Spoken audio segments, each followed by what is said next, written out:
Hello guys, welcome back to micro online service Aastha. दोस्तों, आप सभी का बहुत बहुत स्वागत है। आज की इस वीडियो में हम बात करने वाले हैं एक जो नई भर्ती आई है सब इंस्पेक्टर और सूबेदार को लेकर के, जिसमें आपको सिर्फ ग्रेजुएशन बेस पर ही आपको यहाँ पर अपॉइंटमेंट किया जाएगा। सिर्फ ग्रेजुएशन बेस पर ही आपके फॉर्म भरे जाएंगे। तो मैं पूरी जानकारी आपको बताने वाला हूँ, लेकिन उससे पहले आपको जो जानकारियां हैं वो आपको समझ लेना है। सबसे पहले आपको करना क्या रहेगा, फॉर्म भरने से पहले आपको यहाँ पर उम्मीदवार की प्रोफाइल प्रोफाइल की मैं XYZ जीरो से लेकर के कंप्लीट जानकारी बताने वाला हूं। देखिए, यहाँ पर आप प्रोफाइल के ऊपर जानकारी लेते हैं तो सबसे पहली बात होता है, आपका प्रोफाइल अगर अभी तक नहीं बनाया तो इसके ऊपर क्लिक करेंगे। और दूसरी कंडीशंस रहती है, अगर आपने पहले प्रोफाइल बना दिया है उसमें अपडेशन कुछ करना हो तो सेकंड वाले लिंक के ऊपर आपको क्लिक कर देना है। अगर आपके पास आईडी पासवर्ड भी नहीं है तो आप थर्ड वाले लिंक से आप अपना आईडी पासवर्ड रिकवर करेंगे। और इसके बाद में यहाँ पर देखेंगे, आपने अगर आपकी स्लिप वगैरह कुछ निकालनी हो, अपलोड करना हो तो फोर्थ। और इसके बाद मोबाइल नंबर को आप EKYC के द्वारा अपडेट करना चाहते हैं तो आप यहाँ पर फिफ्थ वाली लिंक। अगर आपके पास प्रोफाइल का नंबर भी नहीं है तो आप लास्ट वाली लिंक से प्रोफाइल के नंबर भी निकाल सकते हैं। हम क्या करेंगे, सबसे पहले स्टार्टिंग से काम करते हैं। प्रोफाइल हमारा बना ही नहीं है तो हम यहाँ पर क्या करें, हमसे पूछा जाता है इससे पहले आपके पास कोई डेटा है नहीं है। मोबाइल नंबर, जीमेल आईडी जो भी आपके पास हो डाल सकते हो। ये कैप्चा कोड डालेंगे, इसके बाद गेट OTP के ऊपर क्लिक करेंगे। एक OTP जो आप मोबाइल नंबर डाल रहे हैं उसी के ऊपर जाएगा, ठीक है। तो जो मोबाइल नंबर आपने यहाँ पर दिया उसी के ऊपर एक OTP आया, उस OTP को आपको यहाँ पर सबमिट कर देना है। देन उसके बाद में आपको जैसे यहाँ सबमिट करते हैं ना, तो उसके बाद में आपके जो रजिस्ट्रेशन नंबर और पासवर्ड रहता है वो मैसेज के द्वारा आपके मोबाइल पर ही आ जाएगा। इसके बाद में आपको सीधा लॉगिन कर लेना है। तो ये तो हो गया नए के प्रोसेस। अगर पहले से आपके पास रजिस्ट्रेशन है और आप यहाँ पर करेक्शन करना चाहते हैं तो इसके ऊपर सेकंड वाले लिंक के ऊपर आपको क्लिक करना होगा। यहाँ पर आप अपना जो प्रोफाइल आईडी है उसको यहाँ पर इंटर करेंगे। पासवर्ड जो भी आपके मैसेज में आता है वो आपको यहाँ पर इंटर करना रहेगा। इसके बाद में यहाँ पर आपका जो कैप्चा कोड है वो डालेंगे और देन उसके बाद में आपको यहाँ पर एडिट कर लेना है, ठीक है। इस प्रकार से आप अपना पासवर्ड जैसे आप रिसेट करते हैं तो आपके मोबाइल पर ही या फिर जीमेल आईडी पे चला जाए। देखिए, वापस से लॉगिन करेंगे, आपका यहाँ पर आईडी और पासवर्ड डालेंगे। आप करेक्शन हो या फिर नए हो, दोनों की प्रोसेस एक जैसी हो। जैसे आप वहां से प्रोसेस करते हैं ना मेन प्रोसेस, तो यहाँ पर देखेंगे आपका आधार कार्ड या इनके द्वारा आपको EKYC करना रहता है। किसके द्वारा करेंगे, आप OTP से कर सकते हो, बायोमेट्रिक से भी कर सकते हो। मशीन ओपन होनी चाहिए, तो हम यहाँ पर OTP से ही कर रहे हैं। OTP वाले सेक्शन के ऊपर हमने क्लिक किया, यहाँ पर देखेंगे कंफर्मेशन वाले ऑप्शन के ऊपर क्लिक करना रहेगा। आधार कार्ड नंबर पहले से डाला रहता है। अगर आप न्यू एप्लीकेंट है तो आपको नंबर डालना होता है, ठीक है। इसके बाद KYC ओपन करेंगे। एक OTP आपके मोबाइल पर आएगा, जो आधार कार्ड में मोबाइल नंबर है उसी के ऊपर। अब उस OTP को आपको यहाँ पर इंटर कर देना है। कंफर्मेशन वाले ऑप्शन के ऊपर क्लिक करेंगे, गेट डिटेल वाले ऑप्शन के ऊपर क्लिक करेंगे। जैसे आप यहाँ पर गेट डिटेल के ऊपर क्लिक करते हैं, व्यक्तिगत विवरण, आपका नाम जो फर्स्ट नेम है वो यहाँ डालेंगे। यहाँ पर आपका जो भी लास्ट नेम, अगर लास्ट नेम कुछ नहीं है तो आपको NA प्रेस करना रहेगा। NA मतलब टाइप करना रहेगा। यहाँ पर आपका फादर नेम, मदर नेम आपको टाइप कर देना है, ठीक है। इसके बाद में 10th की मार्कशीट के अकॉर्डिंग, आधार कार्ड के अकॉर्डिंग यहाँ पर आपका जो भी जन्म तारीख है वो प्रविष्ट करेंगे। आप अगर अदर स्टेट में हो या फिर स्टेट में हो, देखो स्टेट में हो तो यस करेंगे, अदर स्टेट में हो तो नो करेंगे, है ना। ये ध्यान रखिएगा, अदर स्टेट दोनों के लिए एक जैसी प्रोसेस होती है, खाली बस यहाँ आपको चेंजेस करना रहता है। यहाँ पर देखेंगे मेल फीमेल कर लिया, इसके बाद जो भी आपकी कैटेगरी है वो कैटेगरी आपको सेलेक्ट करना होगा। यहाँ पर EWS हो तो आप करेंगे, नहीं तो कोई दिक्कत नहीं। आपकी जो भी एजुकेशन इसमें मांगा है, इसमें ग्रेजुएशन मांगा गया ओनली, आप ग्रेजुएशन करेंगे तो आप फॉर्म भर पाएंगे। तो यहाँ पर आपका जो भी आप शहर में रहते हो, ग्रामीण क्षेत्र में रहते हो, वो सेलेक्ट करेंगे।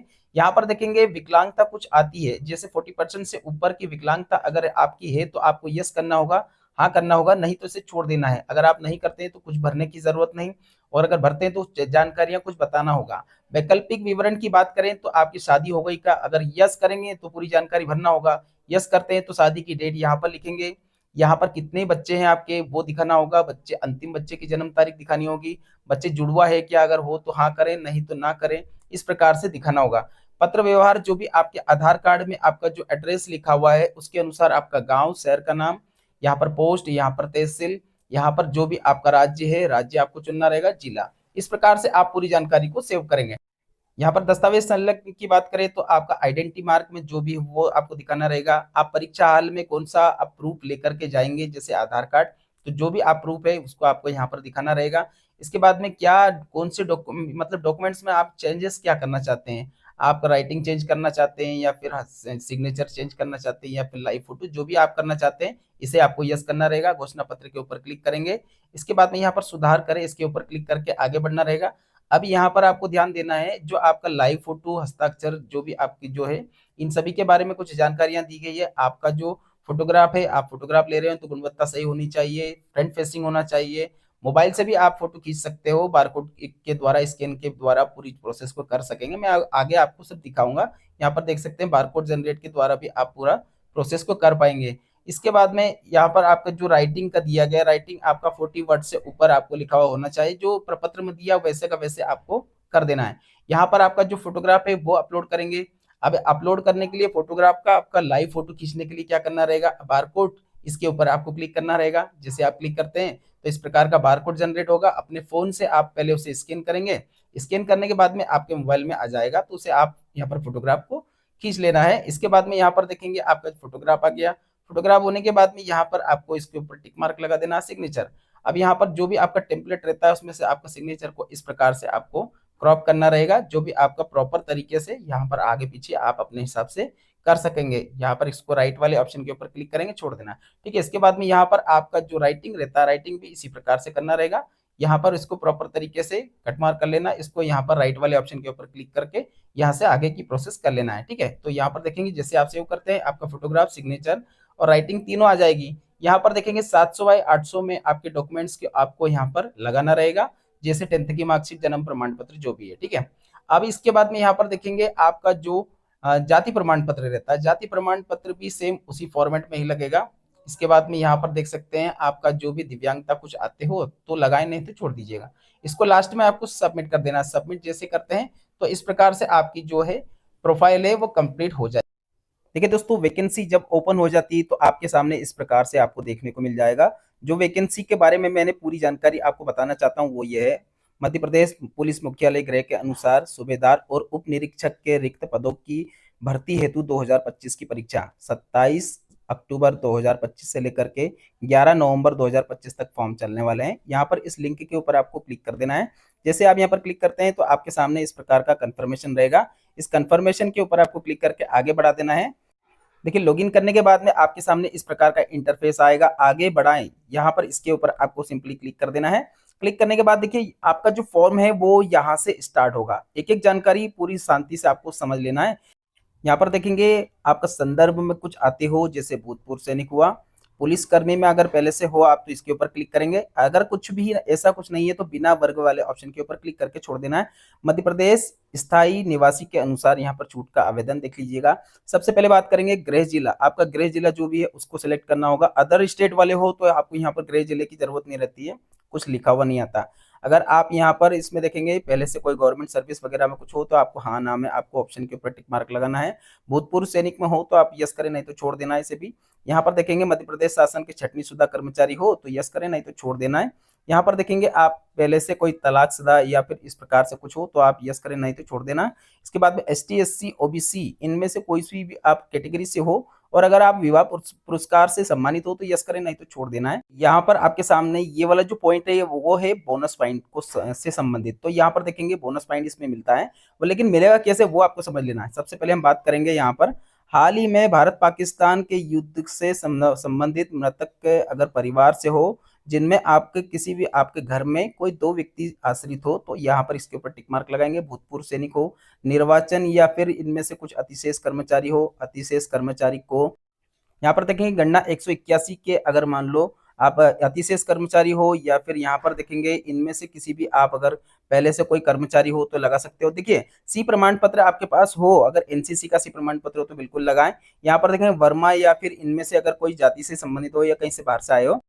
अब देखिए यहाँ पर आपके सामने ये वाला ऑप्शन रहता है click here to preferences. Preferences के बाद में यहाँ पर आपको समझ लेना है शैक्षणिक योग्यता 10वीं की मार्कशीट में यहाँ पर रोल नंबर डालेंगे, यहाँ पर बोर्ड कब पास आउट हुए थे और यहाँ पर बोर्ड का नाम। ठीक है, इसके बाद में ग्रेजुएशन आपने किया तो यहाँ पर रोल नंबर, यहाँ पर आपने कब किया और यहाँ पर कौन सा बोर्ड है। ठीक है, तो ये आपको पूरी जानकारी फिलअप कर देना है। अब इसके बाद में यहाँ पर आपको जो नियुक्ति की जो जानकारियां रहती है ये बड़ी इंपॉर्टेंट है, मैं आपको पूरी जानकारी बता भी रहा हूँ। देखिए नियुक्ति की जो प्राथमिकता है उसका चयन कैसे करेंगे। सूबेदार, सबसे पहले सूबेदार अगर आपने किसी भी विश्वविद्यालय से अगर आपने सिर्फ ग्रेजुएशन किया या उसके समतुल्य हो तो आप यहाँ पर फॉर्म भर सकते हैं। यहाँ पर देखेंगे उप निरीक्षक की बात करें तो इसमें विशेष सशस्त्र बल के साथ में, अगर विशेष सशस्त्र बल के साथ में भरना चाहते हैं तो इसमें भी वही रहता है। किसी भी मान्यता प्राप्त विश्वविद्यालय से अगर आपके पास ग्रेजुएशन हो, उसके समतुल्य हो, तो आप यहाँ पर इसके ऊपर भी टिक मार्क लगा सकते हो।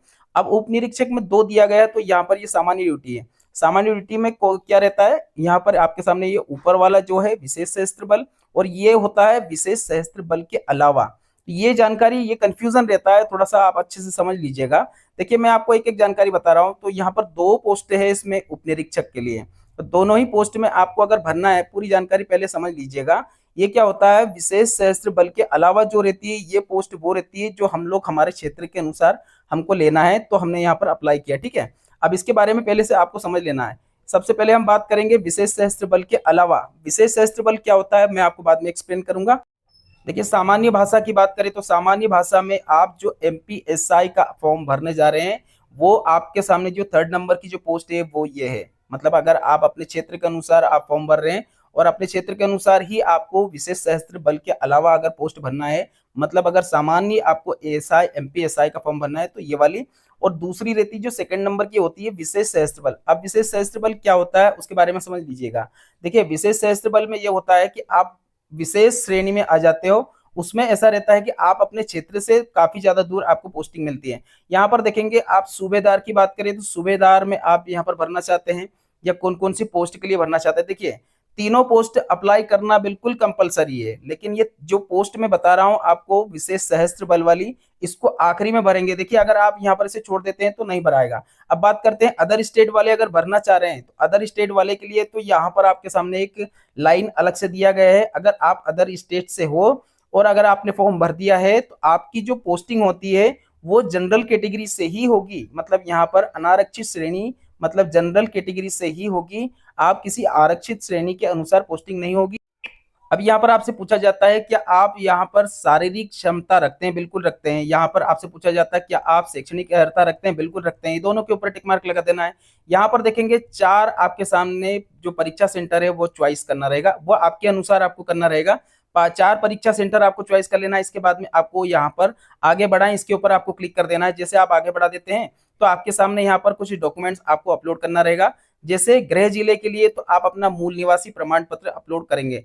मूल निवासी अपलोड करते हैं तो ध्यान रखिएगा, अगर आप अदर स्टेट से हैं तो अदर स्टेट वालों को यहाँ पर लेता ही नहीं है उसमें, ठीक है। यहाँ पर देखेंगे आपका जो शैक्षणिक अर्हता है उसमें ग्रेजुएशन मांगा गया, तो ग्रेजुएशन में 700 बाय 800 की पिक्सल रखना है। 150 केबी से ज्यादा नहीं होना चाहिए। इन दोनों को आपको यहाँ पर अपलोड कर देना है। देन उसके बाद में सबमिट करेंगे तो भुगतान नहीं, इस प्रकार से आपके सामने एक प्रिंट आउट आएगा। मतलब यहाँ पर देख सकते हैं इसकी जो फीस की जो डिटेल है वो भी आपको समझ लेना, फीस कैसे कटेगी। अगर आप ओबीसी से हैं तो ओबीसी में 250 प्लस यहाँ पर एक विशेष शुल्क 100 रुपए कुछ अलग से हैं, तो टोटल मिलाकर के 410 रुपए का आपको पेमेंट करना रहेगा। अब पेमेंट की बात करें, पेमेंट कैसे होगा, प्रोसेस टू पेमेंट करते हैं तो यहाँ पर net banking, debit card, credit card, UPI, किसी भी मोड से आप यहाँ पर पेमेंट को कर सकेंगे, जो आपको अच्छा लगे, जो आपको सुटेबल हो। तो दोस्तों आज के लिए इतना ही। वीडियो अच्छा लगे तो एक लाइक करके चैनल को सब्सक्राइब करें, वीडियो को लाइक करें। धन्यवाद आप सभी का वीडियो देखने के लिए। आपका दिन शुभ रहे। जय हिंद।